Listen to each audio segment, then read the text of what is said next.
Hey everyone, welcome back. Ready for another deep dive? Always. Awesome.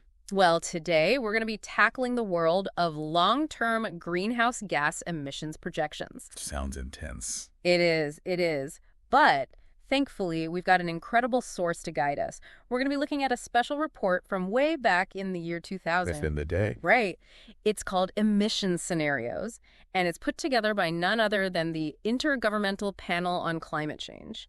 You probably know them better as the IPCC. Oh, the IPCC. Yeah, they're kind of a big deal in the climate world. Definitely a big deal. Think of them as this, super brain trust of climate scientists from all around the globe. They basically gather all the latest and greatest research on climate change, analyze it all, and put out these reports that help us understand where we're at, Exactly. Their work's super influential, too. It really shapes how we think about tackling climate change, those mitigation strategies everyone's talking about, and even the policies that governments put in place. Couldn't agree more. Now, what's so fascinating about this particular report is that it's not about predicting the future. No crystal ball. No crystal ball. Yeah. It's more like they laid out a bunch of different paths, different scenarios for how the world could play out depending on the choices we make. Kind of like a choose-your-own-adventure book for global emissions. Exactly. I love that analogy. The report basically explores what might happen to those emissions based on things like population growth, how technology evolves, and even how our economies develop. It really gets you thinking. Makes you realize how much power we actually have to shape the future. Totally. Okay, so to start off, the report dives into this thing called the Kaya identity. Sounds kind of intimidating, right? Like some secret code. Right. But it's actually a pretty simple way to break down what drives those CO2 emissions we're always talking about. Think of it like a detective's formula. The Kaya identity connects 4 key factors. How many people there are on the planet, how well off they are, that's GDP per capita. Then, how much energy it takes to produce all the stuff that makes us well off, so that's energy intensity. And finally, how much CO2 gets released for every bit of energy we use that's carbon intensity. It's like a recipe for pollution. In a way, yeah. You multiply those 4 things together and boom, you get your total CO2 emissions. So what's really cool is that this report uses the Kaya identity to show that even small changes can have a big impact. Like back in the 1970s, the popular narrative was that runaway population growth was the main reason emissions were skyrocketing. Yeah, that was the big concern back then. Everyone was freaking out. But the report dug into the data, and guess what? They found something totally different. Population growth was actually pretty steady. The real culprit was this massive increase in the amount of energy we were using to produce each unit of wealth. We were becoming less efficient, basically. Exactly. It was like we were hitting the gas pedal on energy consumption without even realizing it. Which is a good reminder that focusing on energy efficiency can be just as important as addressing population growth when we're trying to, put the brakes on emissions. Exactly. So think about it. What choices in your life could impact that energy use piece of the puzzle? Could you try biking to work once a week, or swap out some old appliances for energy-efficient ones, or even just be more mindful about turning off lights when you leave a room? Little things add up. Absolutely. Now, let's get to those choose-your-own-adventure paths. The report calls them the SRES scenarios. So what now? SRES scenarios stands for Special Report on Emissions Scenarios, but that's a mouthful, so let's just stick with SRES. And they came up with a whopping 40 different scenarios grouped into 4 main families. So it's like they said, okay, what if the world goes all in on globalization and technology? That's your A1 family of scenarios. Got it. Or what if everyone decides to focus on local sustainability and community-driven solutions? That's your B1 family. Okay, I see where they're going with this. Right. So then you've got A2, which is kind of a world where things get more fragmented, where regions become more self-reliant, less interconnected. And then there's B2, sort of a middle ground, where you see a mix of globalization and that regional focus. So they're painting these pictures of how global development could play out, and each one leads to a different outcome for emissions. Exactly. Each family tells a different story, leading to a different ending for the planet. And here's a key point. The report doesn't try to say that one scenario is more likely than another. No probabilities attached. Nope. They're just exploring the possibilities. Interesting. So it's not about fortune-telling. It's more about understanding the range of potential outcomes, right? It's about saying, hey, here are some different paths we could take, and each one comes with its own set of consequences. Makes sense. Oh, and one more thing about these scenarios. You can't just mix and match elements from different ones. Why is that? Well, each one is carefully crafted, like a delicate ecosystem. If you change one thing, it throws off the whole balance. Gotcha. Like baking a cake. Yeah. You can't just swap out the flour for sugar and expect it to turn out the same. Perfect analogy. Welcome back.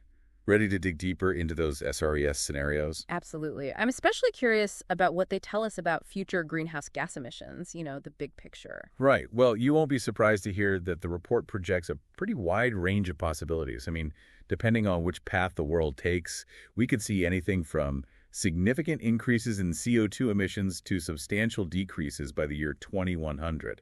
So our choices really matter. We could be headed for a much hotter world, or we could actually manage to turn things around. Precisely. It's a pivotal moment, that's for sure. And it's not just about CO2 either. Oh, right. There are all those other greenhouse gases, too, like methane, nitrous oxide. They're kind of like CO2's lesser known but equally troublesome siblings. Huh?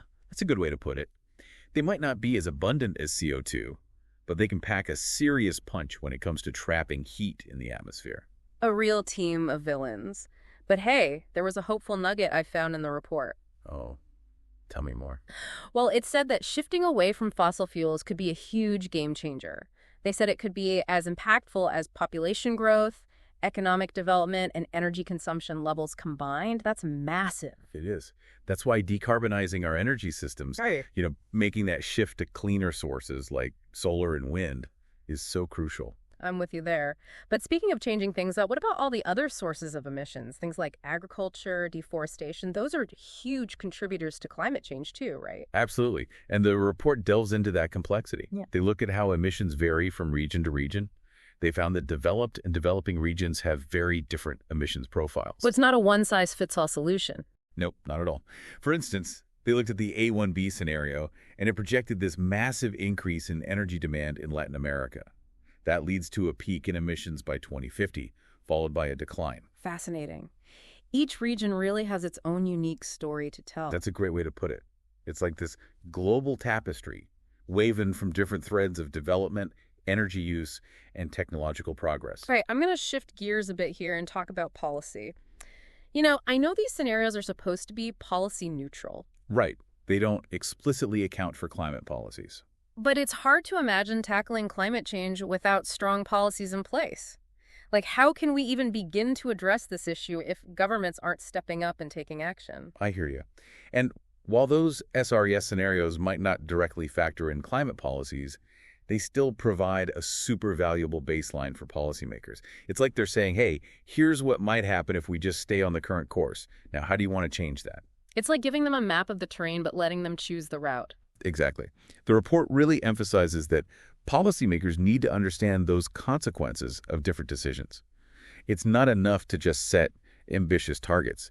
They've got to think about how we'll actually achieve those targets and what impact those policies will have. It's about the how, not just the what. Precisely. It's about taking this holistic view, thinking about all the ripple effects of any policy they put into place. I like that, thinking about the whole system, not just isolated pieces. It's about thinking about the whole system, not just isolated pieces. Yeah. So where do we go from here? What does this report offer in terms of, solutions? Yeah, that's the big question, isn't it? Like, okay, we've got all this data, we've looked at these different scenarios, but what can we actually do about it? What kind of concrete steps can we take to bend that emissions curve in the right direction? Well, the report doesn't offer like a step-by-step recipe. It's not a how-to manual for saving the planet. Right. But what it does offer is a really powerful framework for thinking about the problem. It highlights the key drivers of emissions, explores different pathways for the future, and emphasizes the need for urgent action. It's like they're saying, hey, here's the lay of the land. Now it's up to you to chart a course towards a more sustainable future. A roadmap, not a GPS. Exactly. And that map is full of possibilities. Right. It shows that there are many different ways to get to where we need to go. It's not about finding the one right solution, but about exploring a whole bunch of different options and figuring out what works best in different contexts. So it's about being creative, innovative, and adaptable. And it's about working together, right? I mean, no one country, no one company, no one individual can solve this problem alone. We need collective action on a global scale. Absolutely. This report is a testament to that, isn't it? It brought together hundreds of experts from all around the world, and it's a call for all of us to step up, to collaborate, to share ideas, and to work together to create a future that we can all be proud of. Well said. That's a great note to end on. It is, isn't it? Thanks for joining us on this deep dive into emissions scenarios.